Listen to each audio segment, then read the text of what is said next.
नमस्कार। चलिए एक ऐसे देश के बारे में सोचते हैं जो दशकों तक अपनी इकॉनमी को दुनिया से बचा कर रखता था और आज आज वही देश ग्लोबल ट्रेड की शर्तें तय कर रहा है। ये कहानी है भारत की। साल 2026 तक भारत दुनिया की तीसरी सबसे बड़ी आर्थिक शक्ति बन चुका है। आज हम यही समझने वाले हैं कि ये जबरदस्त बदलाव आखिर हुआ कैसे और क्यों हुआ। तो इस पूरी कहानी को समझने के लिए हम इसे 5 हिस्सों में देखेंगे। सबसे पहले ये कि भारत दुनिया का थर्ड पोल कैसे बना। फिर हम उस नई ट्रेड स्ट्रैटेजी को जानेंगे जिसने ये सब मुमकिन किया।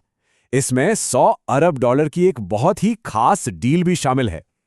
इसके बाद हम भारत की घरेलू मैन्युफैक्चरिंग की जबरदस्त ताकत पर नजर डालेंगे और आखिर में इस हाथी की दौड़ का भविष्य क्या है ये समझेंगे। चलिए सबसे पहले और सबसे बड़े सवाल से शुरू करते हैं।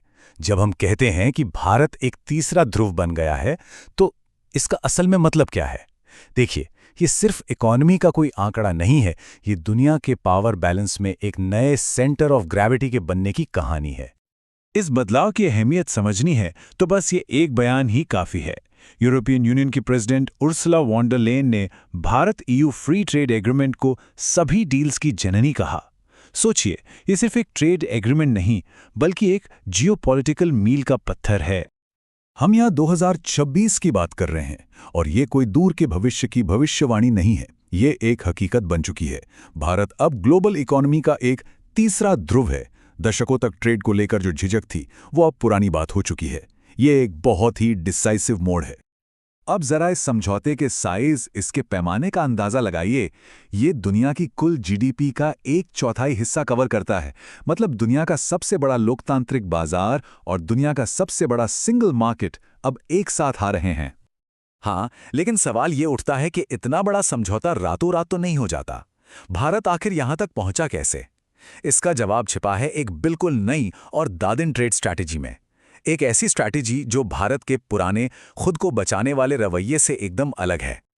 देखिए, भारत का अतीत लाइसेंस राज की जंजीरों में और ट्रेड डील्स पर गहरे शक से बंधा हुआ था।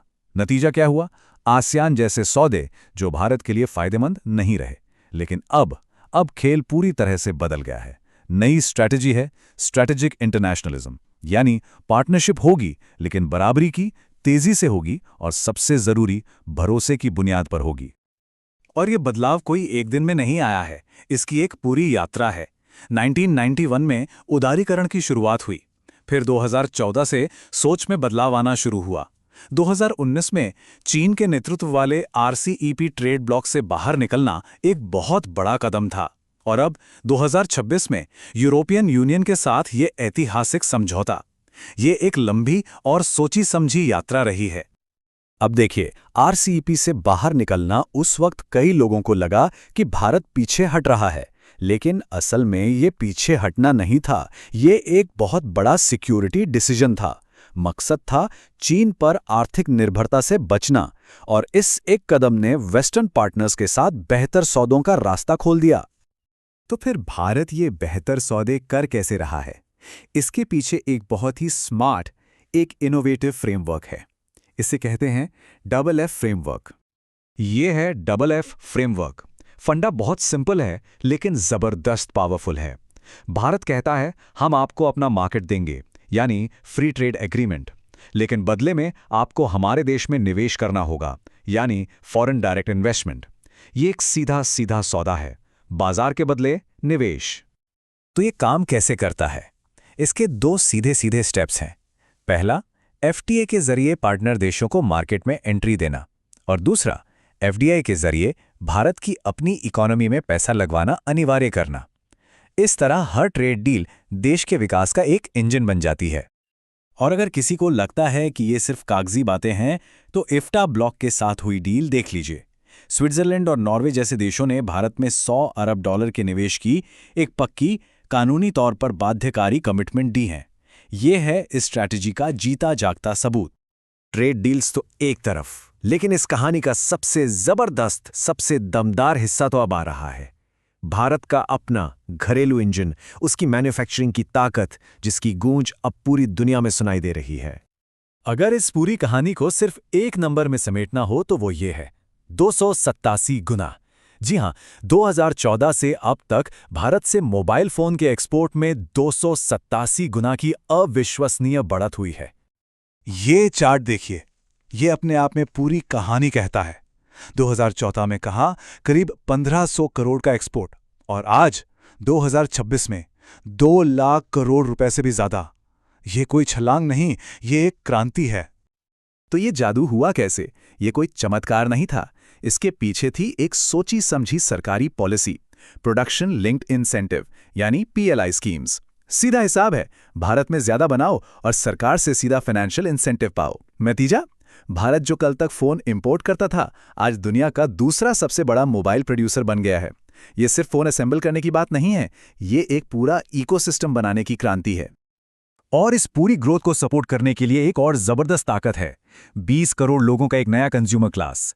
ये क्लास एक मजबूत घरेलू डिमांड का इंजन है, जो इकोनॉमी को बाहरी झटकों से बचाने में मदद करता है। तो हमने नई ट्रेड स्ट्रैटेजी देख ली, घरेलू मैन्युफैक्चरिंग की ताकत भी देख ली। अब इन सब को मिलाकर देखते हैं कि आगे का रास्ता क्या है। भविष्य की ये हाथी की दौड़ हमें आखिर कहाँ ले जा रही है? तो जाहिर है, दुनिया भर की कंपनियों और सरकारों के लिए सबसे बड़ा सवाल अब यही है कि इस नए दमदार भारत के साथ काम करने का, उसके साथ जुड़ने का सही तरीका क्या है? क्या है वो प्लेबुक? तो इस नए भारत में कामयाब होने का मंत्र क्या है? यहाँ 4 बिल्कुल साफ नियम हैं। पहला, सिर्फ एक मल्टीनेशनल कंपनी मत बनिए, सबसे भारतीय मल्टीनेशनल बनिए। दूसरा, भारत में बनाइए, भारत में डिजाइन कीजिए और यहीं से खरीदिए। तीसरा, डेटा की सुरक्षा पर सरकार के नियमों को समझिए और उनका पालन कीजिए। और चौथा, और सबसे जरूरी, हमेशा याद रखिए, अगर भारत का बाजार चाहिए तो निवेश का रोड मैप साथ लेकर आइए। आज की दुनिया में भारत का सबसे बड़ा प्लस पॉइंट क्या है? वो ये है कि भारत आपको चीन जैसा स्केल देता है, लेकिन बिना जियोपॉलिटिकल रिस्क के। और यही बात उसे दुनिया की चाइना +1 स्ट्रैटेजी का सबसे अहम हिस्सा बनाती है। तो आखिर में भारत की इस नई ऊर्जा को शायद इससे बेहतर तरीके से नहीं कहा जा सकता। हाथी ने सिर्फ नाचना शुरू नहीं किया है, उसने दौड़ना शुरू कर दिया है। और ये ग्लोबल इकोनॉमी में एक नए दौर की शुरुआत है।